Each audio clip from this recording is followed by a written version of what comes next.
இப்போ for example வந்து இப்போ ஒரு ஒரு சில நாடுகளை போய் மாட்டிக்கிட்டாங்க அப்படின்னா, நம்ம இங்க இருந்து நம்ம தூதரகத்தை தொடர்பு கொள்வோம். அவங்க அங்க லோக்கல் போலீஸ் சொல்லுவாங்க. அவங்களும் அங்க ரெய்ட்லாம் போய் இதை ஸ்டாப் பண்ண தான் செய்றாங்க. அது எப்படின்னா வந்து ஒரு கம்பெனி இருக்கும். அந்த கம்பெனில வந்து ஒரு 4, 5 ஃப்ளோர் ஐடி கம்பெனி இருக்கும். அதுக்கு மேல இந்த மாதிரி வேலை நடந்துட்டு இருக்கும்.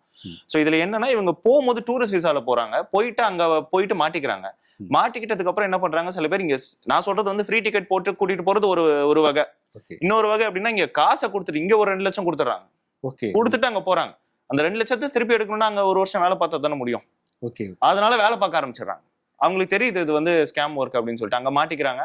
அப்புறமா வந்து எப்படியாவது திரும்பி வரணும் அப்படிங்கறத இதுல என்னன்னா ஒழுங்கா ஸ்கேம் பண்ணலன்னா அவங்கள வந்து டார்ச்சர் பண்றது அதுவும் நடக்குது. நிறைய பேர் வந்து எலக்ட்ரிக் ஷாக் கொடுக்கறது, அடிக்கிறது, அப்புறம் வந்து ரொம்ப நேரம் டார்க் ரூம்ல போட்டு பூட்டி வைக்கிறது, இந்த மாதிரி டார்ச்சருக்கும் அவங்க வந்து ஆளாகுறாங்க.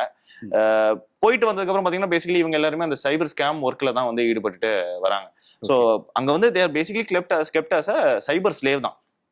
சோ அவங்களோட இதுல இந்த கேட்டகரிக்கு ஏன் நான் வந்து டாப் ஹை ரெட் கேட்டகரின்னு சொன்னேன் அப்படின்னா, இதுல வந்து இவங்க போய் ஏமாறது ஒண்ணு, இவங்க டைம் வேஸ்ட் ஆகுது. அது இல்லாம நம்மளே அங்க இருந்து வேற ஸ்கேம் பண்றாங்க.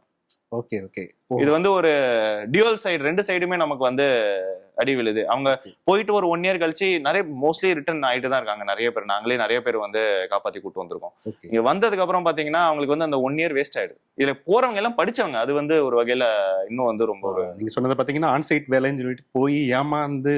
ஆமா இதுல படிச்சவங்க நிறைய பேர். நாங்க இங்க கூப்பிட்டு விசாரிக்கும் போது பாத்தீங்கன்னா நிறைய இன்ஜினியரிங் படிச்சவங்க, எம்இ முடிச்சவங்க, மாஸ்டர்ஸ் முடிச்சவங்க, ஆல்ரெடி ஐடி கம்பெனில ஒர்க் பண்ணவங்க, இந்த மாதிரி நிறைய பேர் வந்து போய் மாட்டிட்டு இருக்காங்க. வரைக்கும் ஒரு எத்தனை பேர் அந்த மாதிரி மீட் இருப்பீங்க? லாஸ்ட் 1 இயர்ல பாத்தீங்கன்னா ஒரு 100 பேர் அரௌண்ட் 100 பேர் அங்க இருந்து நம்ம தூதரகம் வந்து மீட்டு கூட்டிட்டு வருது. நாங்க சம்டைம்ஸ் எங்க கிட்ட இவங்க அப்ரோச் பண்ணுவாங்க, இல்லைன்னா தூதரகத்தை டைரக்டா அப்ரோச் பண்ணுவாங்க. அதுக்கப்புறமா தே ஆர் ரிபாட்ரியேட்டட்.